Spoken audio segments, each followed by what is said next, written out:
Welcome back everyone, and prepare to be bedazzled because today I'm going to be commencing my review of the Marvel Legends Black Panther Wakanda Forever Okoye action figure. Is this action figure a paragon of resounding perfection, or should she be relegated to the dumpster, or is she characterized by insipid unalloyed mediocrity in the form of a quantity score? I'd have to rate her to be a 1 out of 10. Why, you may ask? Without further ado, without further delay, allow me to demystify that answer to that inquiry right here, right now. Lamentably, much of my dismay, much of my chagrin, much of my consternation, much of my grief, much of my agony, and much of my distress, she commands a steep, staggering, hefty, exorbitant, lofty premium price of $25 plus sales tax, which is indeed a cost-prohibitive price point for the avowed Marvel fan to acquiesce to paying. I have to utilize an 8 October's Marvel Legends action figure as the benchmark for comparison of value. Does she have more value than the Deadpool action figure, than the Dupe action figure, than the Meister action figure, than the Juggernaut action figure, and 3 comic books, as well as 1 Build-A-Figure piece for a meticulously detailed behemoth of a 14 to 16 inch Build-A-Figure? Does she offer more value than those aforementioned items as an aggregate? Is she worth more than 4 Toy Biz Marvel Legends action figures and 3 comic books and 1 Build-A-Figure piece and 1 sizable accessory? In my opinion, lamentably, she is not. Her sculpt, details, texture, shadings, and aesthetics are all mediocre at best. They are not sublime. They are not divine. They are not ambrosial. They are not extraordinary.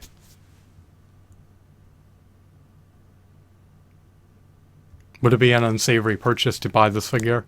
Well,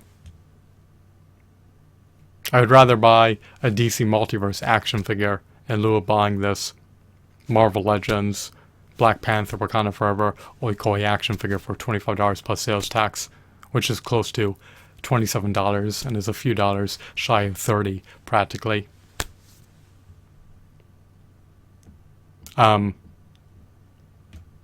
She comes with a couple armaments and tandem with a Build-A-Figure piece. Is a Build-A-Figure scrawny, lean, dainty, fragile?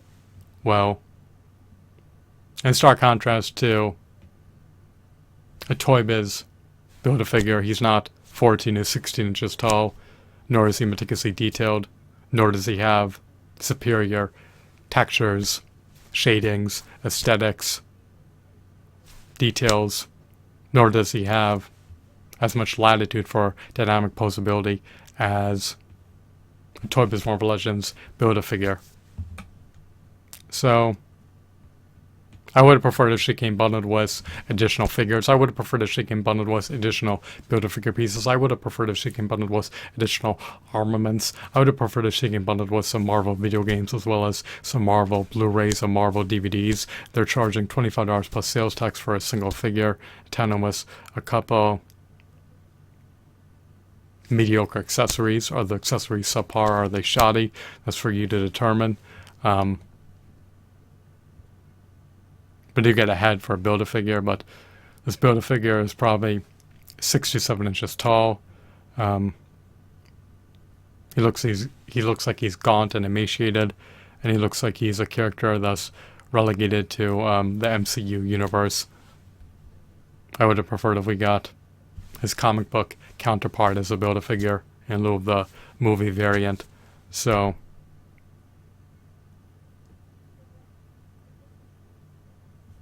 I also would have preferred if we got a comic book variant of this character in lieu of a movie variant of this character.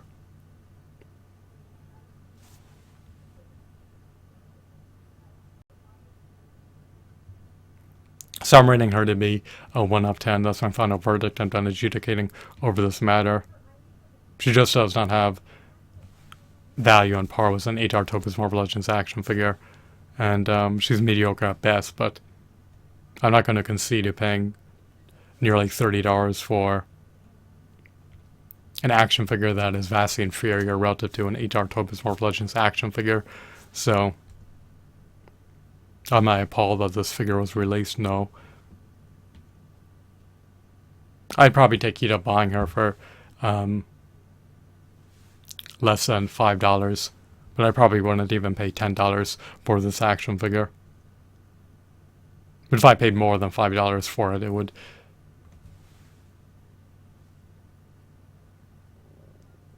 more than likely be a purchase and decision that I have qualms about. Even if she were $10, I'd rather save the money for McFarlane Toys DC Multiverse action figure in lieu of buying a couple Marvel Legends figures for $10 plus sales tax each if they were on sale. But when you account for the fact that her retail price is about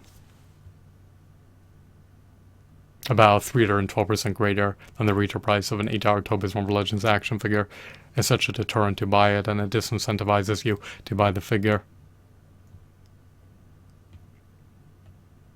So, 1 out of 10 is my final verdict. Thanks for watching.